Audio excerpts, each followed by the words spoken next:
Hey everyone, this is Rick Theriault, your Maine real estate guide. Today I'm on location in the town of Mattawamkeag, Maine.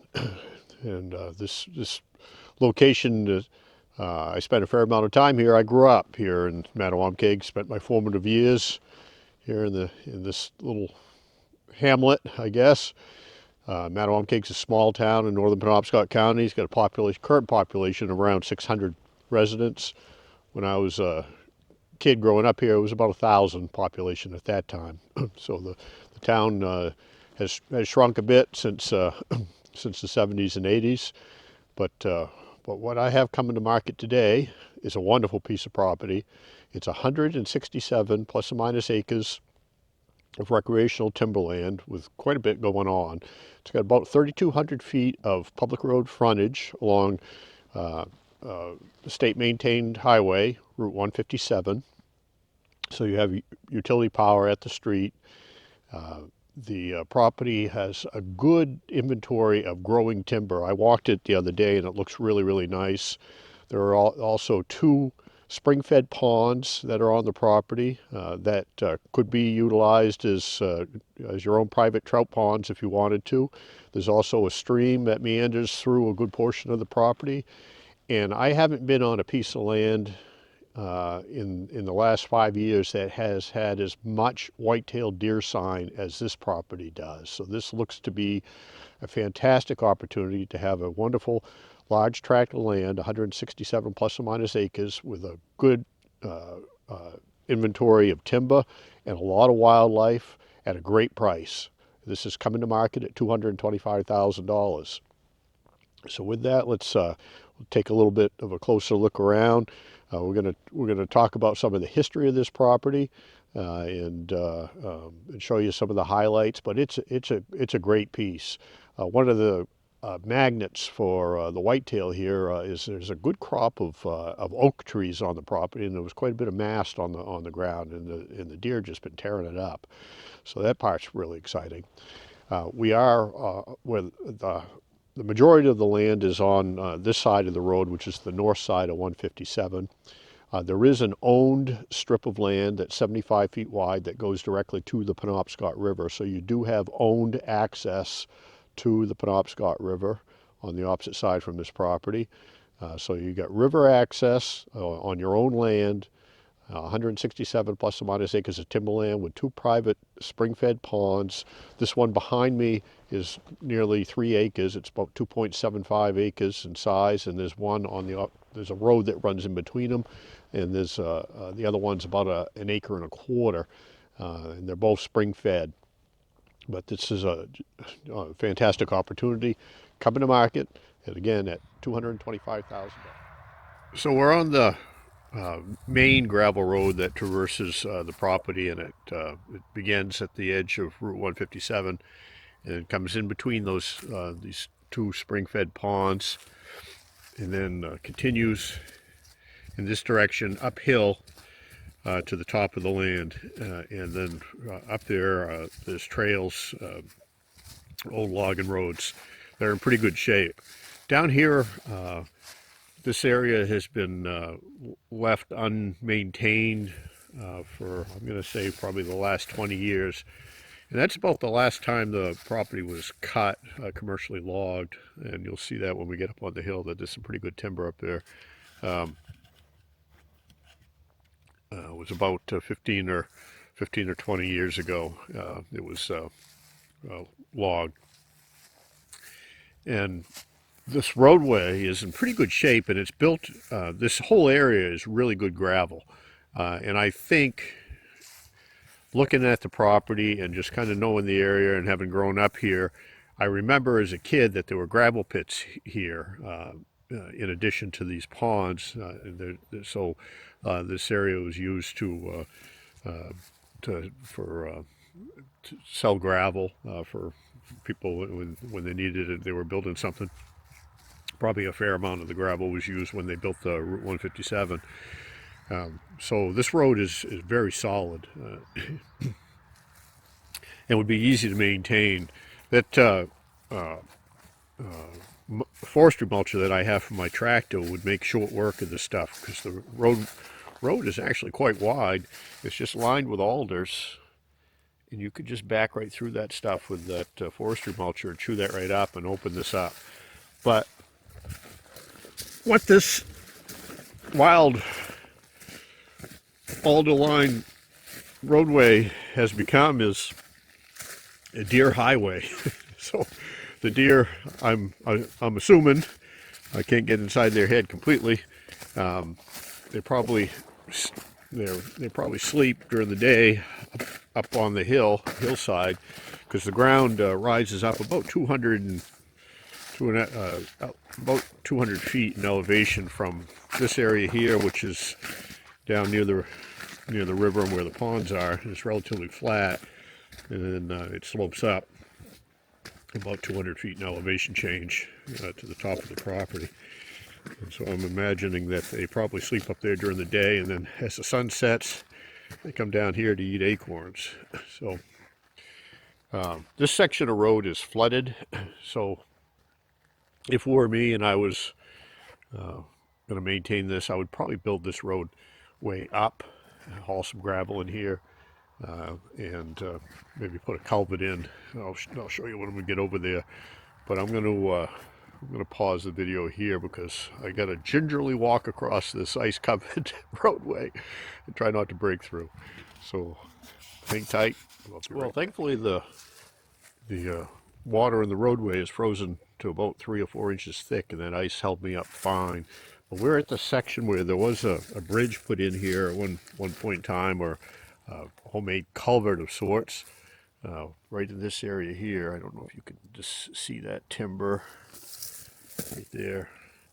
But that was built so they could extend this road up and over the hill when they logged it. So this area here could be built up with gravel and improve that road, or you could leave it just the way it is, and if you had a four-wheeler or a Jeep, you could get through there easy. I'm not sure, you're probably not going to be able to see this in the camera, but right here in this area, because this is a stream that traverses the property and then ultimately ends up down in the Penobscot River. But right here, where there's a faint path in the soil, where I guarantee you every river otter during the spring and summer and fall, when this is not ice covered, comes up out of the water and crosses this roadway right here, and then gets back in the water on this side. It's an otter trace. River otters, they're creatures of habit. They have a fairly large territory, and they'll pass by the same place about every 10 days. And whenever they cross dry land, that's referred to as an otter trace. And in some places they'll cross like a whole ridge line from one waterway to another.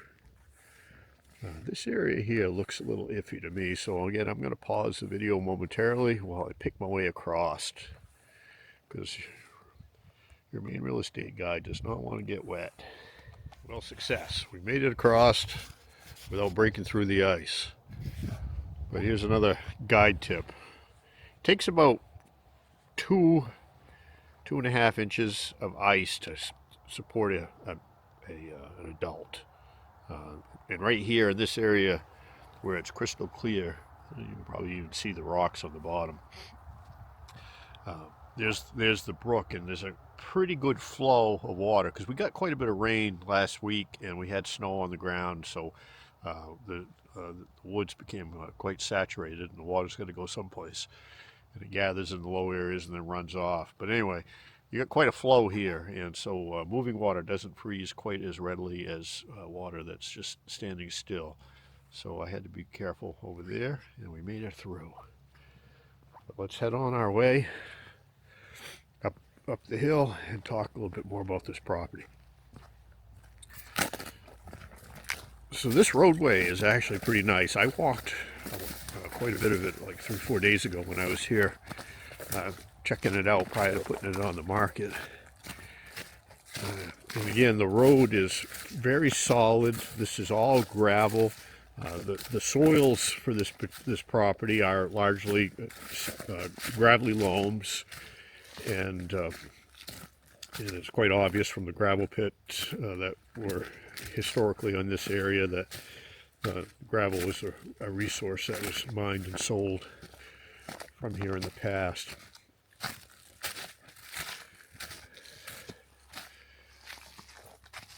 But you got a nice crop of hardwood trees, and again, there's a lot of oak on this property. I've got to establish oak on my hunting property that I purchased because there aren't any there, but they're here. Here's an oak tree right there.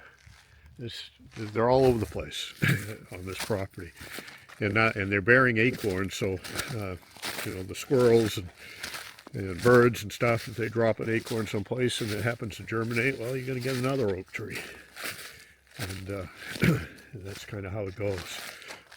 But this is a great opportunity if you're looking for an accessible hunting property, a place to build a camp, a place to build a house.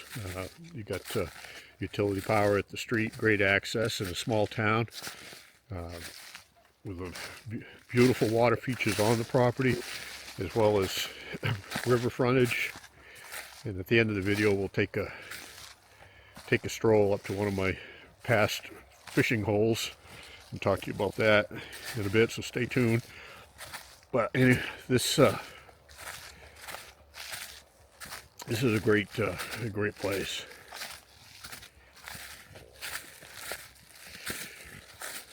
So in the past, this property has been a bunch of things. Gravel pit on parts of it. There also used to be a drive-in movie theater. We'll go check out that site, and you can probably still kind of make out where the cars used to park. And this was a drive-in theater that was originally built in the 1950s. So the sound system were these speakers on posts that you would drive up to alongside, and you would take one of those speakers, and they had a little hook on them, and you'd hang it on the inside of the window of your car and then roll the window up, and that's how you get to listen to the movie. Today, if there's a drive-in theater in operation, I think typically they just broadcast on a radio station that you can tune into. But back then, they were hardwired speakers. And a little aside, I believe that was when I was like 4 or 5 years old. I was taken to a drive-in movie. It was, I think, double feature, 101 Dalmatians and Lady and the Tramp. And I guess I showed how inquisitive I was as a kid, because I was very excited. My first major movie, and all I could do was ask, "What's going to happen next? What's going to happen next?" And I guess that inquisitiveness has served me well, because when I'm looking at a piece of land, I'm always asking, what's around the corner? What can I see next? So let's talk about this little spot right here. So, one of the chief or peak trees that grow in Maine historically are white pine. And here's some white pine seedlings, because they're not super old pines, but they're probably 50 years old, these pine trees. And pine will live, 200, 300, 400 years and get very tall, approaching 200 feet. But these pines are obviously mature enough that they're dropping pine cones. And the soils here, it's quite evident, are conducive to pine germination, because this is like a pine tree nursery right here. We got all kinds of young pine trees that are anywhere from 6 inches to 6 feet tall, growing along this roadway along the ditch, and and in the roadway itself. So one of the crops that is growing here are pine trees. They're young, and you'll probably, you know, if you buy this as a timber holding, you'll probably never cut the pine here. Some of these other crop trees grow faster than pines, but it's good to know that they're here and they're growing and they're doing well. And all the trees here that I've seen are doing very, very well on this property. I don't see much in the way of disease or wind throw or anything like that. Everything looks good. So we've come up the hill, and this is a nice plateau, and this was probably like a wood yard where they would twitch a lot of the wood too, because the road goes off in that direction, and then there are skidder trails in various directions, and we'll look at some of those. But this is a big flat area that I guess you could have a cabin up here if you wanted to. And I guess I'll ask that question to you folks that are watching this video. If you were buying a hunting property of 167 acres with lots of deer sign on it, would you build a cabin in the center of it and disturb the deer, or would you build a cabin closer to the road, maybe on one end or the other of the property, and then manicure and massage this 167 acres into a premier hunting property? So what would you do? Would you, again, build a cabin up in the center of it, away from the road, and disturb the deer travel patterns, or build it closer to the road where you have access to utility power, year-round access, and then you could quietly slip into these areas during hunting season with yourself or your friends and have a great time? And we'll talk more about it. But I was here 2 or 3 days ago, and there were fresh deer tracks all around here, because what snow is left here is hard and crunchy, and you can see that, you know, the deer have been here since I was here and broken through, so they're traveling through this all the time. This is just a great place. We'll take a little stroll up there, and I'll show you a couple places that I'd like to hang a tree stand if I own this property. So we're just, I don't know, maybe 100 yards from that wide plateau area at the top of the hill, and following this nice roadway. It goes. There's a nice network of trails throughout this property. It's just it's really easy to navigate. But you got a nice oak tree right there, and you get a nice pine back there. That's about 40 yards from this trail, and so there's deer tracks all through the leaves here, and there are deer scrapes like this one all over the place, and there are oak leaves all over the ground here, oak and maple and beech. So you got a nice variety of hardwood species, but I'm particularly excited about the predominance of oak from a hunting property perspective. Having all that mast is great for the deer and great for you as a hunter.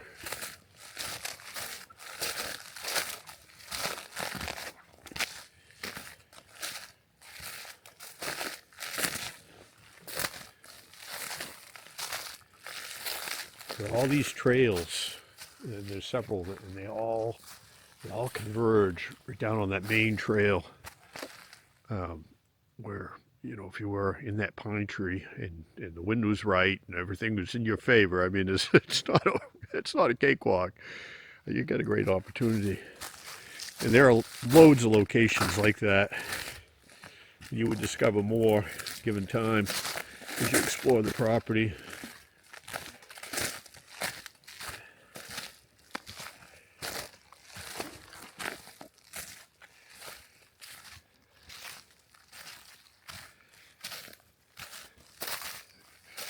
But no, I love this property, and I'm really excited. 167 acres, 2 spring-fed private ponds, a nice stream.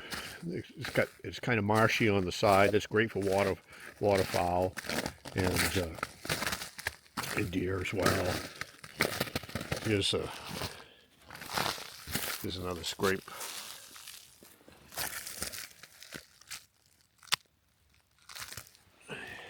And another scrape.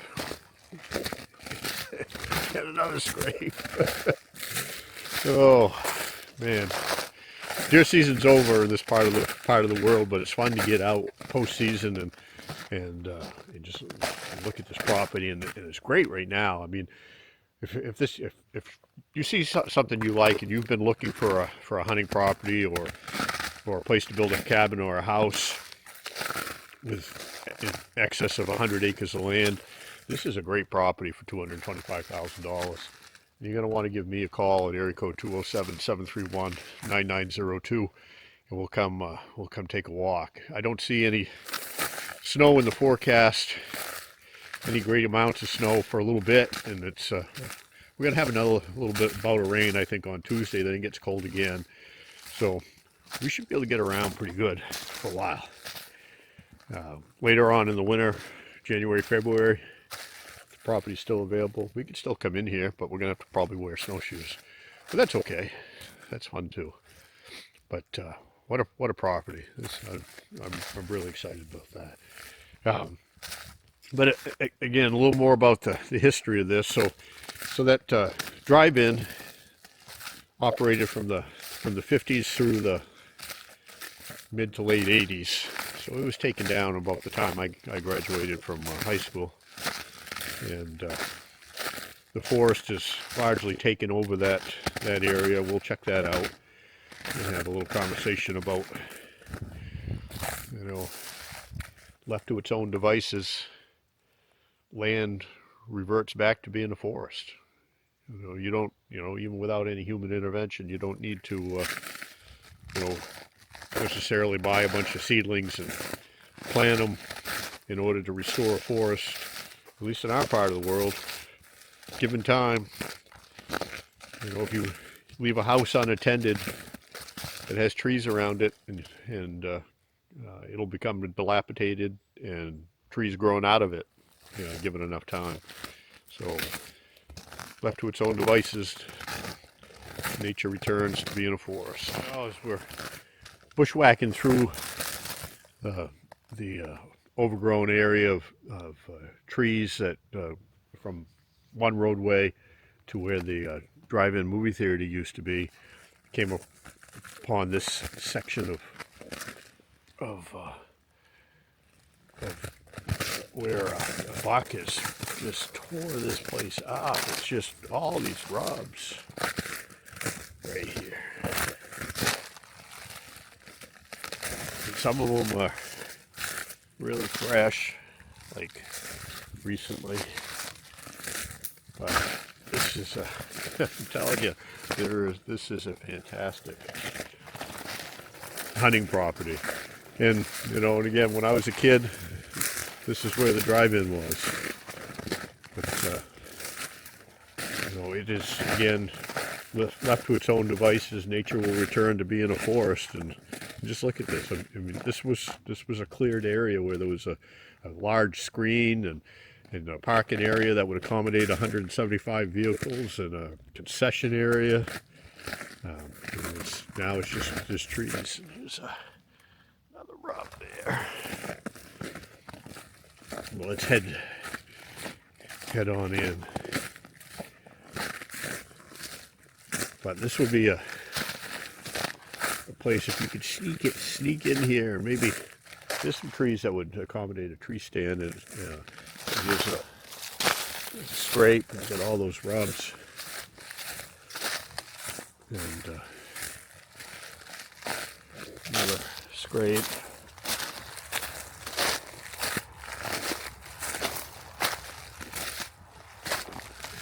Terrain here is really flat in this section, and you could use a forestry mulcher in here and clear up these roads if you wanted to. the deer are definitely using these roadways as they are to come and go pretty well undetected, even though the roadway is just probably 150 feet behind me. But they're spending a fair amount of time here.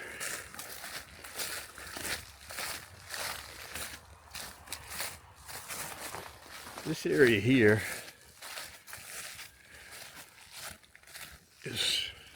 was part of the drive-in.